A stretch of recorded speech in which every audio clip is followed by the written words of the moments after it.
भाषण काय केलं पाहिजे, माणसानं भाषणात काय बोललं पाहिजे, तर माणसानं भाषणात त्याला सांगायला जे सोपं आहे ते बोललं पाहिजे. तुम्ही अवघड करून टाकले. पहिली गोष्ट, तुमचं भाषण बऱ्याच लोकांचं सगळे खिचडीच असते. इकडून तिकडं उड्या, तिकडून इकडं उड्या, तिकडून इकडं उड्या, सगळा गोंधळ केलेला असतो. आणि पुन्हा तोच खाली बसल्या म्हणतो मला कळालंच नाही मी काय बोललोय. लोक म्हणते तुला बी नाही कळलं आणि आम्हाला बी नाही कळलं कसा बोलला तू. भाषणाची खिचडी नका करू. भाषणाची मांडणी तुमची जर मुद्देसूद असेल, भाषण मुद्देसूद होईल ना. म्हणून भाषणाची पूर्व तयारी खूप महत्वाची आहे. मुद्देसूद तुम्ही एक एक एक एक एक एक मुद्दा असा सिरियल नंबरनं मांडला पाहिजे आणि ठरवलं पाहिजे तुम्ही पहिला मुद्दा कुठला घ्यायचा.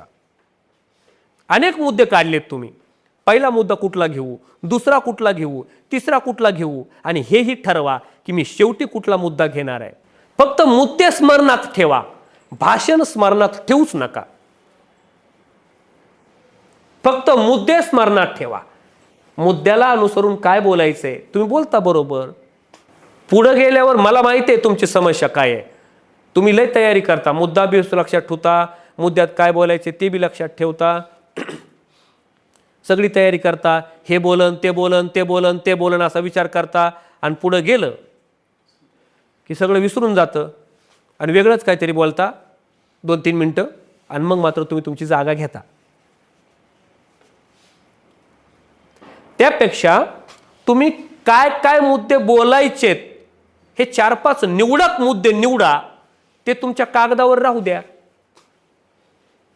आणि एका एका मुद्द्याचं विश्लेषण करत बोला.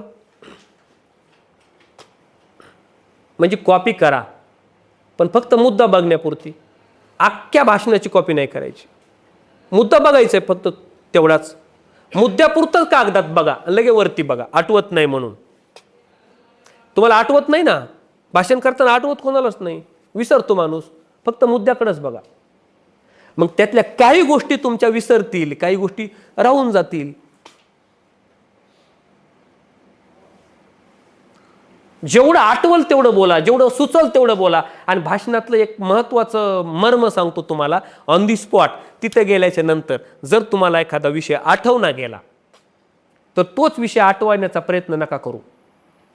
मग तुम्ही तो विषय आठवण्याच्या नादात सगळं बॉडी लँग्वेज बिघडून टाकता. तो आठवण्याच्या नादात तुम्ही काय करता माहिती आहे का, तुम्ही चेहऱ्याचे एक्सप्रेशन बदलून टाकता. पहिले तर डोळ्याचे एक्सप्रेशन बदलता, कारण डोळे तुमचे श्रोत्यावर असायला पाहिजेत. आठवण्याच्या नादात श्रोत्यावरचे डोळे वरी घेता. डोळे कुठं असायला पाहिजे, श्रोत्यावर, पण त्या आठवण्याच्या नादात डोळे कुठं जातात, वरती. मग लोकांना कळतं याला आठवत नाही. तुम्ही दाखवून देताय लोकांना मला आठवत नाही. कसं दाखवून देताय, दाखवून देता का नाही. म्हणजे तुम्ही तुमचं अज्ञान तुम्ही स्वतःहून दाखवून देताय लोकांना. आणि कशानं दाखवलं तुमचं अज्ञान, तुमच्या डोळ्यानं तुमचं अज्ञान दाखवताय लोकांना. हे बघा, भाषण करताना श्रोत्यावरची नजर कधीच हटू द्यायची नाही आणि एका श्रोत्याकडे बघून कधीच बोलायचं नाही. उगा मी तुमच्याकडे एकट्याकडेच बघून बोलायला लागलो, तुम्हाला आवडण्यासारखं वाटतंय का नाही. बघा ना, इतकंच बघितलं तर कसं चेहरा झाला त्यांचा. मग तो श्रोता बेजार करताल ना तुम्ही. बरं ठीक आहे, तो श्रोता जेंट्स असेल तर ठीक आहे. तुमची नजर ही झेड आकाराची असली पाहिजे, एकदा इकडं एकदा. पण असा झेड आकार नका करू लगेच असा. एकदा इकडं. सगळ्या लोकांना वाटलं पाहिजे वक्ता आमच्याशी बोलतोय. सगळ्यांना वाटलं पाहिजे बसलेल्या की वक्ता आमच्याशी बोलतोय. आणि मला यशवंतराव चव्हाणांचं एक वाक्य आहे. ते म्हणतात, माझं भाषण हे, स्वतःचा अनुभव बरं का त्यांचा, माझं भाषण हे लोकांशी संवाद करत करत असतं आणि तेच भाषण लोकांना आवडतं. लोकांना आपल्याशी बोलतोय वक्ता, आपल्याशी संवाद करतोय वक्ता असं वाटलं पाहिजे, ते भाषण लोकांना आवडतं. तुम्ही श्रोत्यांना इन्व्हॉल्व करून घेतलं पाहिजे. तुम्ही श्रोत्यांना इन्व्हॉल्व करून नाही घेत. मग होतं काय माहितीये का, श्रोत्याला जर भाषणात इन्व्हॉल्व करून घेतलं तर श्रोता टिकून राहतो, नाहीतर श्रोता टिकून राहत नाही. आणि ही एक सूचना लक्षात ठेवा, श्रोता ऐकणं थांबवण्याच्या आधी वक्त्यानं बोलणं थांबवावं. श्रोत्यांना ऐकायचं थांबवलं पण वक्त्यानं बोलायचं नाही थांबवलं. तुम्ही किती बोलताय हे अजिबात महत्वाचं नाही, तुम्ही कसं बोलताय ते जास्त महत्वाचं आहे. तुम्ही किती वेळ बोलताय हे महत्वाचं नाही, तुम्ही कमी वेळात षटकार चौकार किती मारताय हे जास्त महत्वाचं आहे. जरा 50 ओव्हरचा सामना खेळण्यापेक्षा 20-20 सुद्धा खेळता आलं पाहिजे. आणि आजचं जग हे 20-20 खेळणाराच आहे.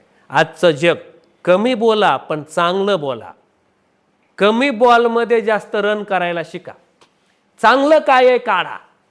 तुम्हाला सुचतंय भरपूर, हे बोलतो ते बोलतो ते बोलतो ते बोलतो, आता तुम्ही थोडंसं त्याचं निरीक्षण करा. नंतर तुम्ही काढलेले मुद्दे, तुम्ही काढलेले विचार, तुम्ही जे तुम्हाला बोलायचं आहे हे सगळं स्क्रिप्ट काढलं, याच्यातलं सगळं बिनकामाचं वगळा.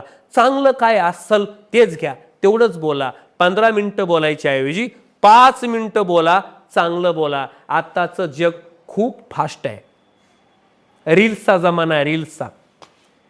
रील्स सुद्धा कमी वेळाची तो लगेच स्क्रोल करतोय. पहिल्या 10-15 सेकंद बघते, 10 सेकंदात तर रील्स स्क्रोल करते. रील्स सुद्धा पूर्ण बघू शकत नाही माणूस, 30-40 सेकंद सुद्धा तो थांबवू शकत नाही मोबाईलच्या स्क्रीनवर. तो तुमचं रटाळ कोण ऐकून घेणार आहे? आपलं रटाळ कोण ऐकून घेईल? आपण रटाळ व्हायचंच नको, म्हणून आपण ना शॉर्टकटमध्ये बोलायचंय, चांगलं बोलायचंय. श्रोता वर्ग असा खेळून राहायला पाहिजे. आत्ताचं जग हे सोशल मीडियावरचं जग आहे. पूर्वी तरी काळ असा होता ना, पूर्वीच्या श्रोत्याला ऐकल्याशिवाय पर्याय नव्हता, कारण त्याच्याकडे मोबाईल नव्हता. तो आपला ऐकायचा. तू बोल कसा आहे बाबा, आता 2 तास ऐकणंच आहे, त्याला पर्याय नव्हता ना काही. आता लोकांकडे पर्याय आहे. आता लगेच माणसं मोबाईल काढतात आणि लगेच रील्स स्क्रोल करत बसतील, तुझं चलू दे. म्हणून आत्ताचे वक्ते इतके प्रभावी असले पाहिजे की मोबाईलमधल्या माणसाला सुद्धा त्यानं मोबाईलमधून बाहेर काढावं इतकी ताकद त्याच्या वक्तृत्वात असली पाहिजे. आता ताकदीनं यावं लागेल तुम्हाला पुढं. आताच्या जगात थोडं ताकदीनं यावं लागेल. हे जग इतकं फास्ट आहे, इतकं फास्ट आहे, पण त्याचा तुम्ही उपयोग केला पाहिजे. हे मोबाईल वरदान आहे आपल्यासाठी, तुम्ही शाप केलं ह्याला, शाप. दुसऱ्याचं स्टेटस बघत बसायला तुम्ही, दुसऱ्याचा डीपी बघत बसायलात आणि असा झूम करू करू बघतात. दुसऱ्याचं स्टेटस बघत बसणारी माणसं कधी स्वतःचं स्टेटस निर्माण करत नाहीत. स्वतःचं स्टेटस निर्माण करा. तुमचं स्टेटस लोकांनी ठेवलं पाहिजे असं तुमचं बोलणं परिपक्व करा गड्या. तुमचे चांगले दिवस आल्याशिवाय राहणार नाही. पण त्याला महत्त्व द्या, त्याला वेळ द्या, त्याला धार द्या. आणि काही अशक्य नाही या जगात, काहीच अशक्य नाही.